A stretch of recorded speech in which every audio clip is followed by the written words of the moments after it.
do bring well-chosen, thoughtful words to benefit the person who's with us. Doesn't it show you how important we are to each other? And doesn't it endow us with a wonderful blessing? Now, there's a verse in here which you might have noticed from verse 25 onwards. It's all about the tongue and about relationships in the congregation. And for some reason, Paul puts this verse in, which I think is a wonderful verse. He who has been stealing must steal no longer, but must work. It's got nothing to do with speaking. And I tell you why I think he's put it there. Because we understand quickly about work and money. And the principle is this: when is a thief not a thief? Is it when he's not thieving? Well, not really. He might have got enough money from the last theft that he doesn't need to work for a while. Well, at least he's not a thief if he's working, but he's not yet transformed, is he?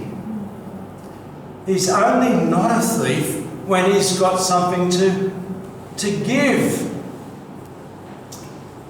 When are we using our tongues properly? Well, not just when we hold our tongue. That's a good thing, to hold our tongue, don't get me wrong. But it's not enough.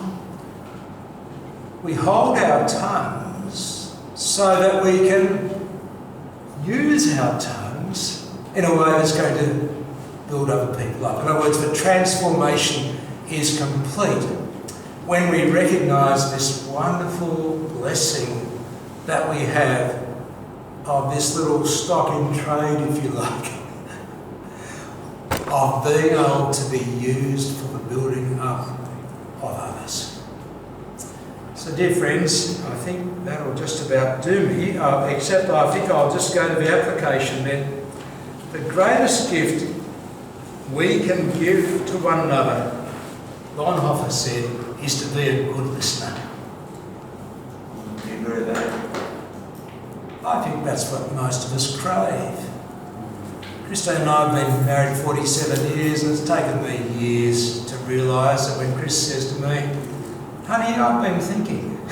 And that means if I've got any sense, I'm going to sit down and say, okay, what is it that you've been thinking? I used to think that meant she wanted me to do something. But no, she just really wanted me to understand, and then I might need to do something. But you see, it took me years, and I still haven't properly learned it. That it's a great gift to offer a listening ear to somebody else, brother or sister. But words aptly chosen are an even greater gift. It completes the gift. It's one thing to listen, it's another thing to respond in a way that is going to build up our brother or sister. And so in Proverbs chapter 15, Solomon mentions the value of this gift.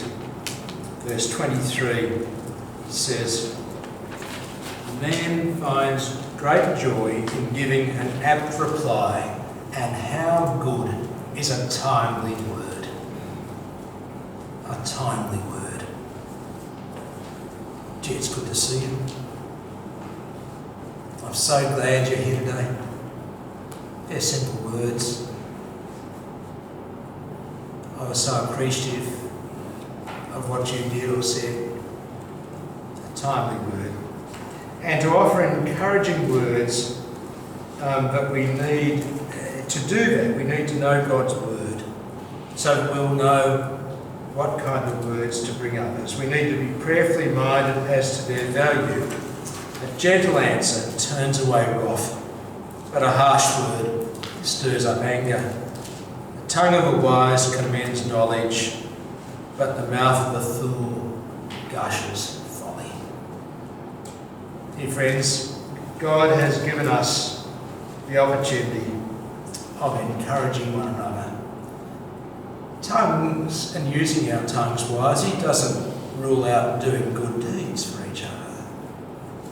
But it does mean that we can frame words that will benefit each other, and in that way will be, in a little way, being like the Lord Jesus Christ to each other. I commend that to you. Now, as we go to our groups, I'll leave you in the hands